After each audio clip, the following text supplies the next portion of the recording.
Breaking news, U.S. Central Command announcing the USS Tripoli is arriving in the Middle East carrying 3,500 sailors and Marines, plus additional transport and fighter aircraft.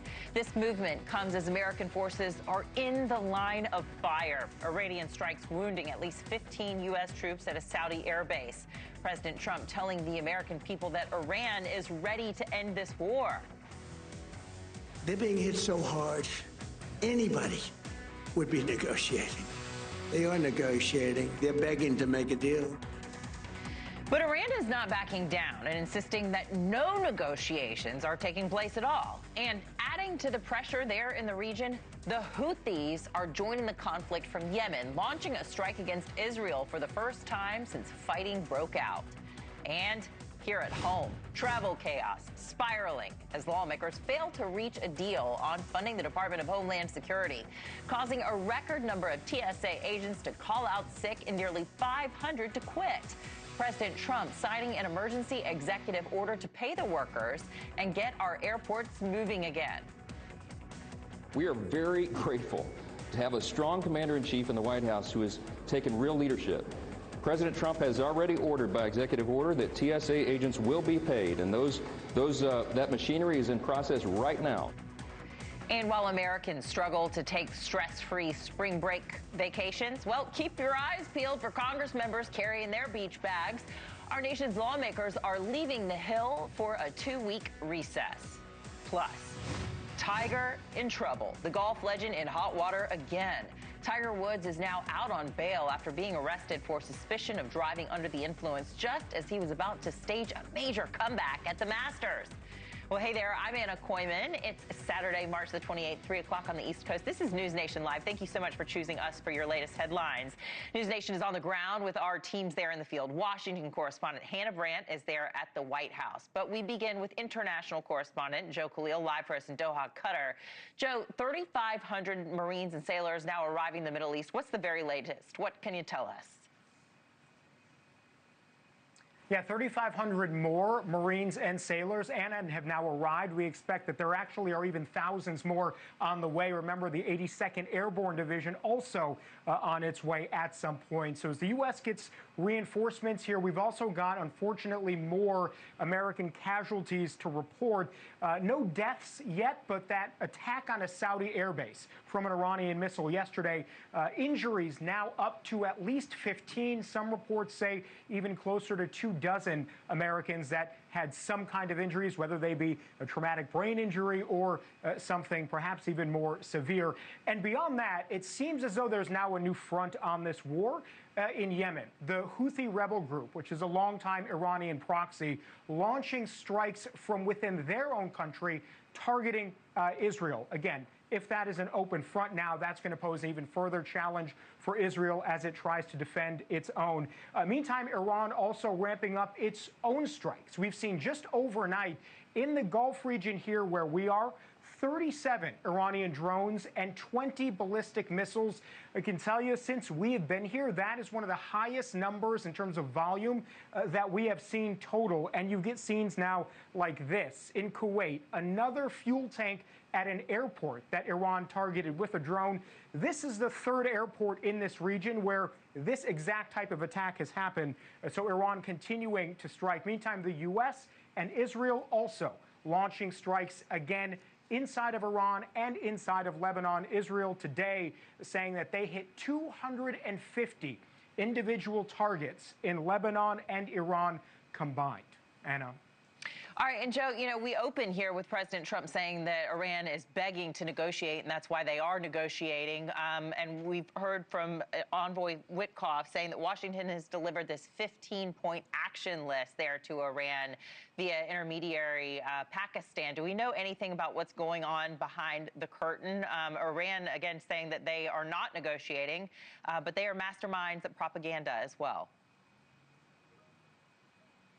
Yeah, that's right. They've denied that there are negotiations at all, but clearly there is at least a dialogue because the Iranians have also, as you just laid out here, put forward some demands. So by that necessarily means there is at least a back and forth. President Trump says these negotiations are going very well. Now, whether we can judge that or not, what we can say is that as both sides sort of play this posture, both sides continue their strikes back and forth. And since there's even been discussion of peace talks, the strikes have only gotten even more intense through that process, Anna. All right, we'll stay on it. Thank you so much for your reporting and stay safe. Joe Khalil, live in Doha. Thank you. Thank you. All right, we're going to welcome to the show now 22-year Marine Corps veteran who is running as a Republican for Maryland's 6th Congressional District, Chris Burnett. Thank you so much for joining us today. Anna, thank you for having me. All right, so this latest headline about the fresh sailors and Marines arriving there to the region, Democratic Senator Richard Blumenthal has said that sending forces like this usually means the United States is preparing for the possibility that they may be used. Listen to this. At this moment, I would say the dynamic is toward troops on the ground, because the President of the United States never sends armed forces to a region without some plan to use them that way. Right now, there is no indication that Iran is in a great hurry to have negotiations.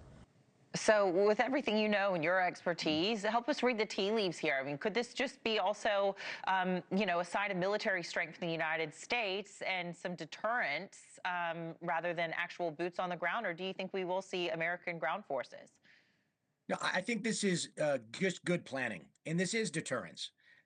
This is why I think you have to speak with one voice, and that's why you have a commander-in-chief. Whenever you politicize foreign policy and national security, you find this game being played. There are no tea leaves to be read by a senator. Quite frankly, this is within Pete Hegseth and the president to look through the war plan, to ensure that we have forces in place to deal with a possible escalation, and more importantly, to have a deterrent force available. So I don't see this as anything more than solid planning to align a capability to the possibility of a need, whether it's an amphibious landing for an island to secure the international strait, or to just have that capability in the region in case it is needed. All right, well, Iranian strikes on a Saudi airbase injuring more than 24 U.S. troops this past week, as Joe was just outlined there for us. Talk about the strategy with American forces being positioned there.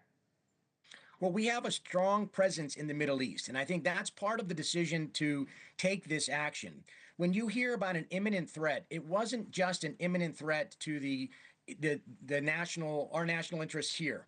We have a very large footprint of U.S. forces and U.S. interests in the region.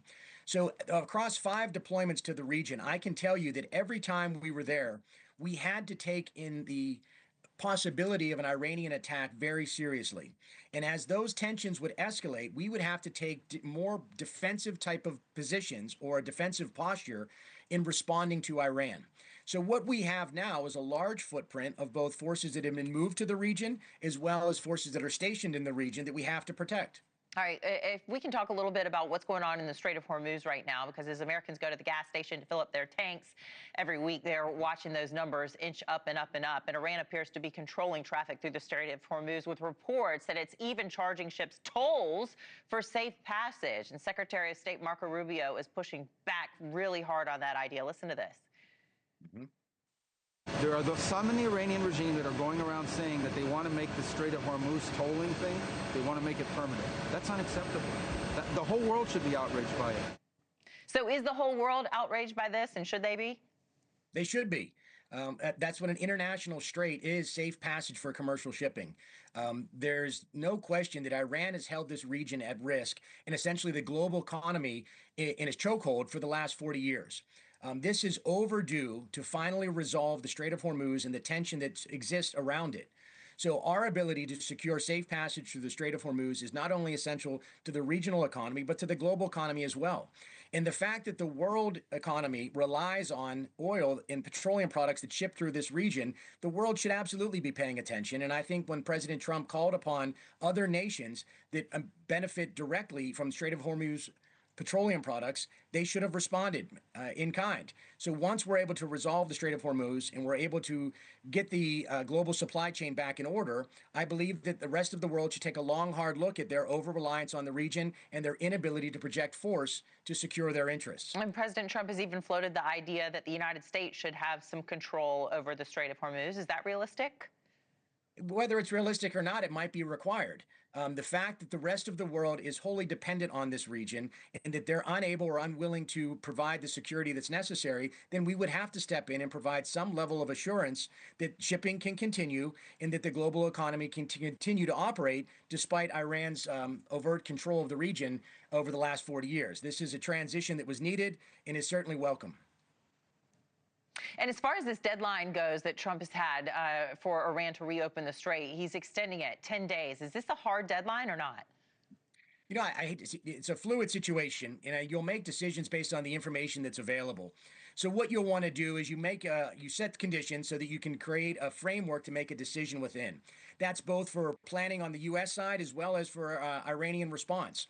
So I think the 10 days is a framework that we would want to work within to move forces into the region, to allow Iran to respond, and more importantly, so that we can focus our efforts to continue to deteriorate their ability. And at the end of those 10 days, if that's the deadline, then he could act on it or he could extend it further.